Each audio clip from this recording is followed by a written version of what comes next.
good afternoon. Happy Saturday. Welcome to the International Wealth Builders Association radio talk show. I am your host, LaToyaTillett, live on KCAA Broadcasting Network.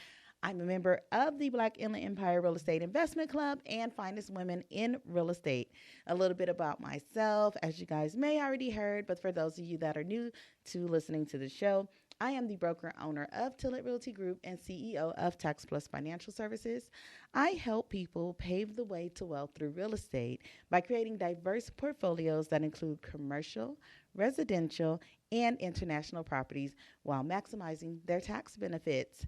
So today we have a special show. I was actually going to just come on and kind of do a Ask Me Anything type of show. But then I ran into someone very, very special that agreed to be a guest today. I was able to catch him right before his event today.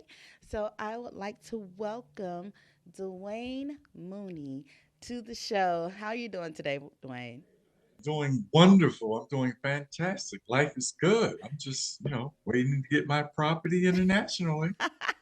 That's right. That's right. And we are definitely working on that. Now, yesterday we had an event called the Beyond Borders Tour where we spoke about our international development projects as well as how you can sell internationally as well. And so Dwayne was one of our guests there yesterday. And so, Dwayne, what did you take away from that experience? How was it for you? Well, for me, the experience was wonderful because personally, I have never seen people that organized, that focused on the outcome. The young lady that actually did the presentation on on camera. Yes. She was just no nonsense, but had a lot of fun, straight to the point. And I love it when it's like that. It's not a lot of fluff. Right. When you go to a meeting or training, you get a lot of fluff. Stand up, exercise, think about, all that. It's like, let's get to the point. So I love the way she got to the point. And then after the fact, to become affiliate, to take the test where it wasn't a lot of drama. Yes. Everything was clear. And then what we get out of it. I mean, yes. People really don't know what's really going on and how amazing what you guys are doing is. I mean, for us to actually invest in property around the world without paying interest and do it like a layaway plan. Mm-hmm. And you don't need credit. You don't need bank statements. You just have to have the money. Yeah. And if you don't, you can partner with people. You have so many ways for people to get involved with this that I'm just so happy that I got the opportunity to see you speak in Los Angeles, and want to thank 1-800-UNITE-US for sending me that email that I looked at, and for me to be there and show up and really be a part of something that's so wonderful, because it's more than I ever thought. It's and going way to Riverside. When you go to Riverside, that's going like 20 years back in the time machine. It's like, it better be good if you got to come all that way, right? Yeah, it's like I can't wait to get out of here. But what was there with you guys? I mean, it's like just a serious gold mine, and I'm really glad to be a part of it. Awesome. I'm really glad to have you as part of it. So now let's backtrack a little bit because I found out something very interesting. I know we met at the event on October 22nd with the Consolidated Board of Realtors. Yes. So I did get to speak on the international properties there. But yesterday, even getting to know you, speaking with you and everything, I'm like, it never dawned on me that you have a very famous father and you're actually doing things yourself. You want to tell the folks out there who your father was and who you are and what you're doing right now? Well, my father is the late, great Paul Mooney, a great Amazing. comedian who Yes. wrote for Dave Chappelle, Richard Pryor, Eddie Murphy, he wrote for Living Color. He was a great stand-up in his own right. In fact, he taught a lot of comedians how to keep it real on stage. Yes. Um, he was a great father, great individual. Um, he it was funny because we he didn't really raise us. So he was 16. Our mother was 14 Oh, when they had us. wow. I think she Very was 15. She was young. 14. Oh, Yeah, it was the back seat of the yeah. car. It was just a thing they did.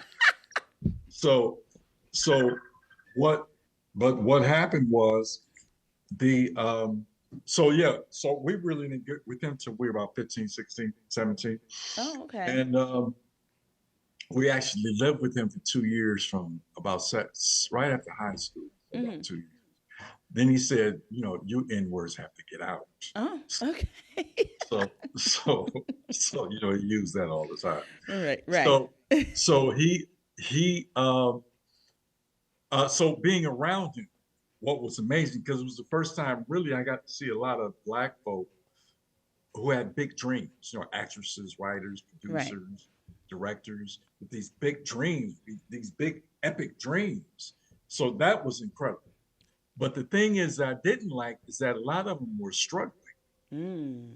And me being a stand-up and going into stand-up comedy, following into our father's footsteps, Mm-hmm. it was like, and being conscious like him and being two men on stage instead of one talking consciousness. And plus the type of conscious comedy we did. In fact, we coined that phrase, my brother and I, Okay. conscious comedy. Comedy. Okay. Yeah, that comes from us. We coined it in the 80s. Nice. But why I say that is our comedy was always solution oriented. It wasn't Mm. events. Most Mm. comedians just vent on stage. We actually had solutions. Okay. So, to have solution comedy at 1 o'clock in the morning at a 2-drink minimum. I mean, I don't think that's what they really want to hear. Right. So, so, so we just ventured off into lecturing, Oh, okay. and putting our comedy in lectures. And one thing that we didn't want to do was end up broke, because being a conscious comedian Mm-hmm. was a struggle within itself. So we turned our talents into building wealth. In fact, it came from a conversation with the late great Dick Gregory, because he was our spiritual father Oh, and our okay. mentor. And I used to always argue with Dick Gregory. We used to always debate, because he was always conspiracy theory, right? Right? Conspiracy theory, conspiracy theory. Hey, why are you always talking about conspiracy theory? You live well. How you gonna teach people what you doing and how you overcome and how you do well? Right. You don't talk about that. You don't talk about building wealth. He said, that's your job, N-word. So obviously I was around a lot of people that said the Yeah. N-word. that's So that's understandable. I mean, I've seen, your dad actually is one of me and my niece's favorite comics. When we used to spend weekends when we were younger in our teens, we would literally sit there and binge watch his comedy specials and just crack up. yeah, he was hilarious. You should see him at home. He was funnier on stage. What he used to do was come in the middle of the night, Hmm. after he would do a show, and maybe the show wasn't that good. That's when he was really coming into his own, Hmm. and they would always have him go up real late. And so he would come home and wake us up and do his whole act all over again. Oh, wow. And Okay. so we got to see, like, you know, it for up close. Right, So right. Up close and so personal. so think about it, being around him and Richard Pryor used to come over. Oh, okay. And so they used to write for Sanford and Son at the house, right? Oh, And we used to sit in on their writing sessions. Funniest thing in the world, I because bet. my father he was always the base, kept it simple, kept it professional. Hmm. And Richard be like, drinking and coking up, and Oh my God. he'd be writing for Sanford and Son like he was writing for the rated X Oh, uh, sitcom some on other cable or network, something, right? Yeah. right? It's like, come on, Yeah, you got to reel it yeah, in. let Lamont say, Like, no, we can't let them say yeah. that. My father would say, "No, Richard, uh, you have to keep it clean, Richard. You can't be going off like that." So just to see them work was amazing. But Right. they would come out with some genius stuff. So in fact, some of the best shows that were written for Sanford and Son, I think my father and Richard Pryor wrote. So it was just fun, and but then like I said, we met Dick Gregory at the Comedy Store, saw him do comedy, and he was on a fast, right? He was protesting something, and he was on his long fast. He was a real skinny man with a beard on stage, sitting on a stool, looking at his notes, telling jokes in a nightclub, and with juices served only. Oh, okay. Juice No, on. he didn't have drinks. Okay. He said only juices served only. So obviously, wasn't a lot of people there because in a nightclub trying to drink juice. So watch him just hold court, and white people just listening to every word he says and loving him so much. I'm like, this is interesting. Yeah. So I said, I got to meet this man. He's so smart, so intellectual. Met him, and then he told me, he said, yeah, I'm doing a lecture in San Francisco in about a month. I want you guys to come up and check me out. Because we were from that Bay Area. Okay. So I said, sure. So I remember this is about maybe 30, 40 people in the nightclub, mostly white people, listening to Dick Gregory. So then we go up to the San Francisco at this holistic wellness event that he's the keynote speaker to. So it's thousands of people of all colors, all races there.